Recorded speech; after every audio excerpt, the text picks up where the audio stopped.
Three dancers who are suing Lizzo over allegations of sexual harassment.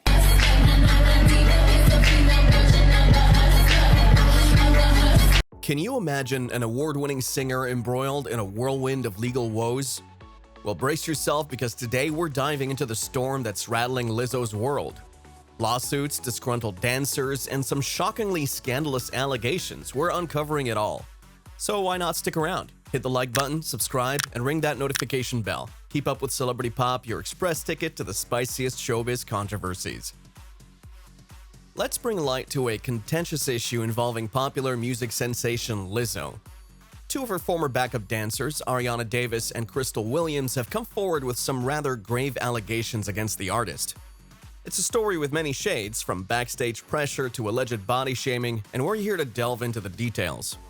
As the tale unfolds, Davis and Williams claim that while working for Lizzo, they were made to feel a sense of foreboding, a threatening whisper that failure to adhere to Lizzo's whims could spell the end of their roles.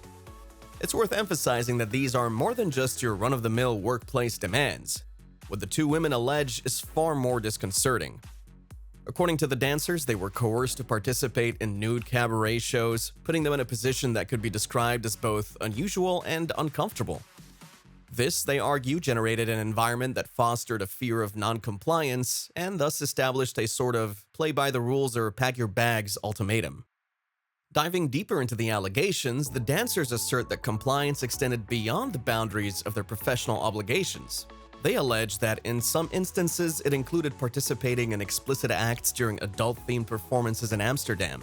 Those dancers who accepted Lizzo's idea of entertainment were reportedly rewarded with opulent private jet trips to exotic locations.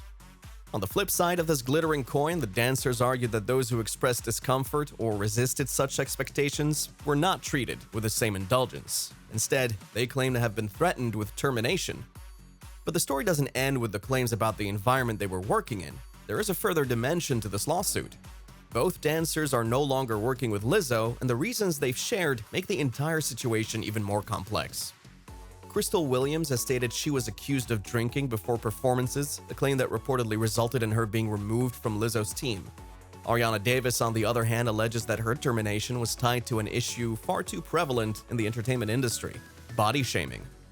Davis contends that Lizzo chastised her for gaining weight. To make matters more egregious, Davis claims that Lizzo used her admission of an eating disorder as a pretense to justify her dismissal.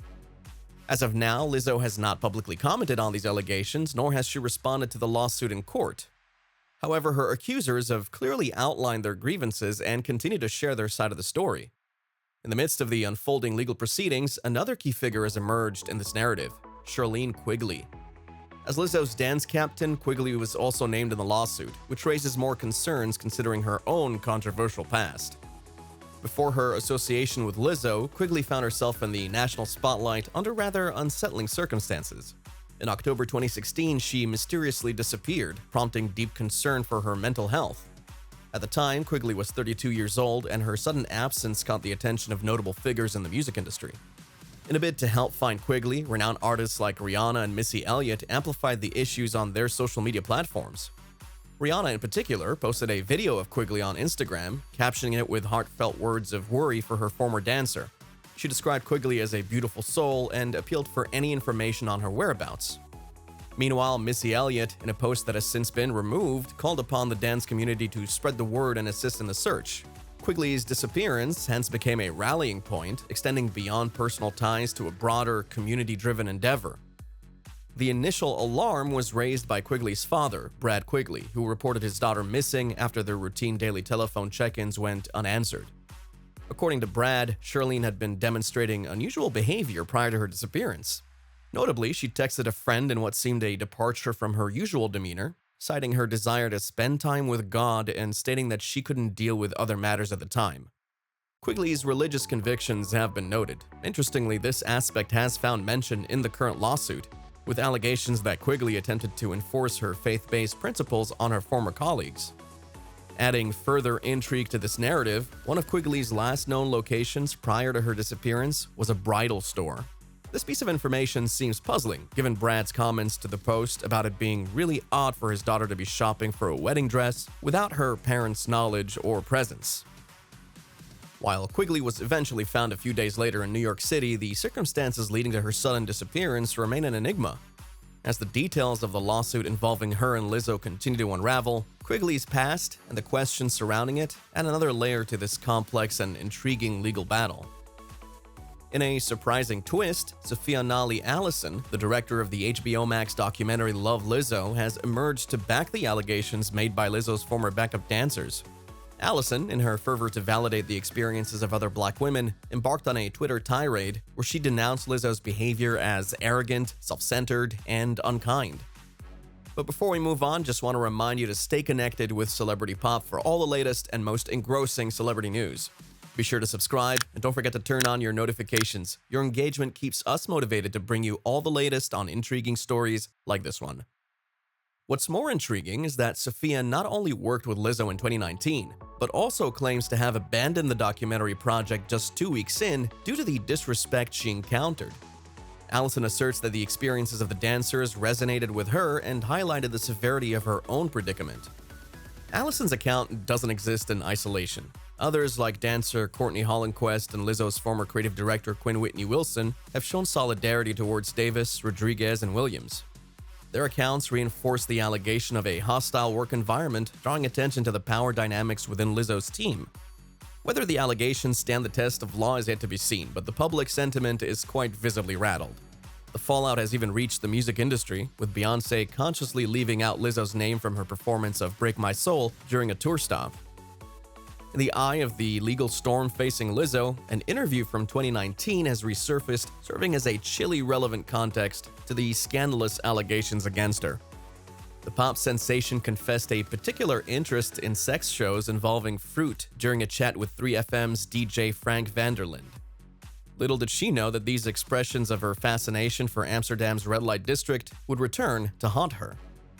The lawsuits, spearheaded by former dancers Arianna Davis, Crystal Williams, and Noel Rodriguez, draw parallels with this interview, alleging that Lizzo created a disturbing and uncomfortable atmosphere on a concert trip. The legal documents portray a series of coercive incidents where the plaintiffs felt manipulated into participating in explicit acts, one that Lizzo seemingly referenced in her 2019 conversation. And well, the controversy surrounding Lizzo and her dance team isn't over yet. We have new information from North Bergen Police, one of the departments involved in the search for Shirlene Quigley nearly 7 years ago. They've shed some light on the investigation at the time, presenting a more layered perspective on Shirlene's mysterious disappearance. Captain David Dowd, a member of the department who worked closely with the NYPD on the case, reveals to Page 6 that a concerned citizen was instrumental in locating Shirlene. The individual noticed a woman matching Shirlene's description who appeared unwell and needed medical help. Shirlene was subsequently transported to a nearby hospital where she was positively identified. Intriguingly, Dowd recounts that Shirlene was in such a state of disarray that she was unable to provide her name. Dowd sheds light on the potential reasons for her disturbed mental state, speculating on the physical rigors of her profession as a dancer and the fact that she was fasting at the time. These factors, he suggests, could have led to a severe state of dehydration, which in turn could have affected her mental well-being. Despite going through what one would classify as a traumatic episode, Shirlene was able to resume her dancing career and even secured a position with Lizzo. However, the recent allegations made by the dancers have cast a new light on Shirlene's role in creating an allegedly sexually charged and uncomfortable work environment. Both Lizzo and Shirlene stand accused in the lawsuit, with Lizzo allegedly pressuring her dancers into participating in explicit shows in Europe, and Shirlene being sued for religious and sexual harassment. Furthermore, Shirlene is said to have shown a distinct interest in Davis's revelation of her virginity, using it as a conversation and interview topic. In stark contrast to her proclaimed religious views, the dance captain is also accused of performing explicit acts in front of her fellow dancers, actions that, according to the lawsuit, caused discomfort among the plaintiffs. Rodriguez accused Shirlene of labeling her as a non-believer due to their differing religious views, while Davis alleged that she was berated by Shirlene and Lizzo when she was let go from the team. Shirlene has not responded to the allegations or requests for comments. Instead, she recently posted a video on Instagram expressing her faith, stating God is so good regardless of quote-unquote what you're going through. However, the post has drawn criticism in light of the lawsuit, with accusations of religious abuse leveled against her. Regardless of the backlash and controversy, Captain Dowd tells Page 6 that his memories of Shirlene are that of a very kind, sincere, and genuine person. He recalls her expressing gratitude towards the police officers involved in her search, leaving a lasting impression on those who worked on her case. And with that, we reach the end of today's video, so keep riding the celebrity wave with us at Celebrity Pop. Smash that like button, subscribe, and turn on those notifications for the hottest scandals. Let's sizzle together.